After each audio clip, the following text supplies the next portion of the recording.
ಮಹಿಳಾ ಅಧಿಕಾರಿಗೆ ಧಮಕಿ ಹಾಕಿ ಜೈಲು ಸೇರಿರುವಂತಹ ರಾಜೀವ್ಗೌಡನನ್ನ ನೆನೆದು ಪತ್ನಿ ಸಹನಾ ಕಣ್ಣೀರನ್ನ ಹಾಕಿದ್ದಾರೆ. ಶಿಡ್ಲಘಟ್ಟ ಕಾಂಗ್ರೆಸ್ ಭವನದಲ್ಲಿ ಕಾರ್ಯಕರ್ತರ ಎದುರಲ್ಲೇ ಕಣ್ಣೀರನ್ನ ಹಾಕಿರುವಂತಹ ಸಹನಾ ರಾಜೀವ್ಗೌಡ ಇಂದು ಬೆಳಗ್ಗೆ ಜೈಲಿನಲ್ಲಿ ರಾಜೀವ್ಗೌಡರನ್ನ ಭೇಟಿ ಮಾಡಿದೆ. ಬೆಳಗ್ಗೆ ಮತ್ತು ಸಂಜೆ ಜನಸೇವೆಯಲ್ಲಿ ಇರ್ತಾ ಇದ್ದಂತಹ ರಾಜೀವ್ಗೌಡರ ಇವತ್ತಿನ ಸ್ಥಿತಿ ನನ್ನಿಂದ ನೋಡೋದಕ್ಕಾಗ್ತಿಲ್ಲ.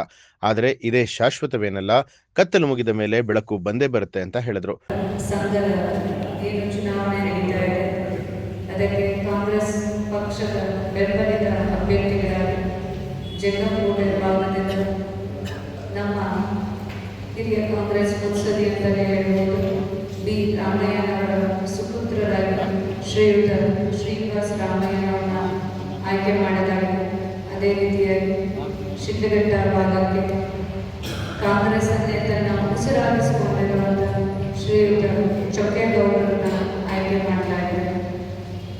ರಾಜೀವ್ಗೌಡರ ಆದೇಶದಂತೆ ಬ್ಲಾಕ್ ಕಾಂಗ್ರೆಸ್ ಸಮಿತಿ ನಾವು ಈ ಸಭೆಯನ್ನು ತುಂಬ ಕಮ್ಮಿ ಅವಧಿಯಲ್ಲಿ ಕರೆದಿದ್ದೀವಿ. ಆದರೂ ನೀವು ಇಷ್ಟೊಂದು ಸಂಖ್ಯೆಯಲ್ಲಿ ಭಾಗಿಯಾಗಿದ್ದೀರ. ಇಲ್ಲಿ ಹಲವಾರು ನಾಯಕರುಗಳಿದೆ. ಯಾಕಂದರೆ ಪ್ರತಿ ಒಂದು ಹಾಲು ಉತ್ಪಾದಕರ ಸಂಘವನ್ನು ಮಾಡಬೇಕಂದ್ರೆ ಒಂದು ಡೆಲಿಗೇಟ್ ಫಾರ್ಮ್ ಕೊಡಬೇಕಂದ್ರೆ ಒಬ್ಬರವರೆಲ್ಲ ಕೂತು ಯೋಚನೆ ಮಾಡಿ ಒಬ್ಬರಿಗೆ ಕೊಡ್ತೀರಾ. ಹಲವಾರು ನಾಯಕರುಗಳು ನೀವು ಡೆಲಿಗೇಟ್ಸ್ಗಳು ಕೂತ್ಕೊಂಡು ದಯವಿಟ್ಟು ನಮ್ಮ ಕಾಂಗ್ರೆಸ್ ಪಕ್ಷದ ಬೆಂಬಲಿತ ಅಭ್ಯರ್ಥಿಗಳಿಗೆ ವೋಟ್ ಹಾಕಿಸಬೇಕು ಅನ್ನೋದು ರಾಜೀವ್ಗೌಡರವರ ಮನವಿ.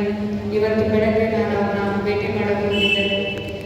ಆತ ನಾನು ಕಂಡಂಗೆ 2019ರಿಂದ ಈ ಕ್ಷೇತ್ರದಲ್ಲಿ ದುಡಿತಾ ಬಂದಿದ್ದಾರೆ. ಕಾಂಗ್ರೆಸ್ಸನ್ನೇ ಉಸಿರಾಡಿಸ್ಕೊಂಡಿದ್ದಾರೆ. ಬೆಳಗ್ಗೆ ಎದ್ದರೆ ಜನಸೇವೆ, ಸಂಜೆ ಆದರೆ ಜನಸೇವೆ ಅಂತ ಮಾಡ್ತಾ ಇದ್ದಂಥ ಯುವ ನಾಯಕ ಈ ದಿನ ಕಾರಣಾಂತರಗಳಿಂದ ಅವರಿಗೆ ಪರಿಸ್ಥಿತಿ ಬಂದಿದೆ. ಬಟ್ ಇದು ಶಾಶ್ವತ ಅಲ್ಲ. ಕತ್ತಲು ಕಳೆದು ಬೆಳಕು ಬಂದೇ ಬರುತ್ತೆ. ಇದು ಎಲ್ರಿಗೂ ಗೊತ್ತಿದೆ. ಗೌರವ ಮುಂದೆ ಬರ್ತಾರೆ. ಮುಂದೆ ಬಂದು ಸಮರ್ಪಕವಾಗಿ ನಿಮ್ಮೆಲ್ಲ ಜೊತೆಗೆ ನಿಂತ್ಕೋತಾರೆ ಒಂದಿನ. ಆದರೆ ನಾವಿವತ್ತು ಹೆಚ್ಚು ಮಾತಾಡೋ ಪರಿಸ್ಥಿತಿ ಇಲ್ಲ. ಎಲ್ಲ ನಮ್ಮ ಡೆಲಿಗೇಟ್ಸ್ಗೆ, ನಮ್ಮ ಮುಖಂಡರುಗಳಿಗೆ ಕೈ ಮುಗಿದು ಪ್ರಾರ್ಥನೆ ಮಾಡ್ತಾ ಇದ್ದೀವಿ. ನಮ್ಮ ಬೆಂಬಲಿತ ಅಭ್ಯರ್ಥಿಗಳಾಗಿರುವಂಥ ಶ್ರೀಯುತ ಶ್ರೀನಿವಾಸ ರಾಮಯ್ಯನವರಿಗೆ ಮತ್ತು ಚುಕ್ಕೇಗೌಡರಿಗೆ ಮತ ಕೊಟ್ಟು ಅವರನ್ನು ಜಯಶೀಲರನ್ನಾಗಿ ತಾವುಗಳು ಮಾಡಬೇಕು ಅಂತ ಕೈ ಮುಗಿದು ಕೇಳ್ಕೊತಾ ಇದ್ದೀವಿ.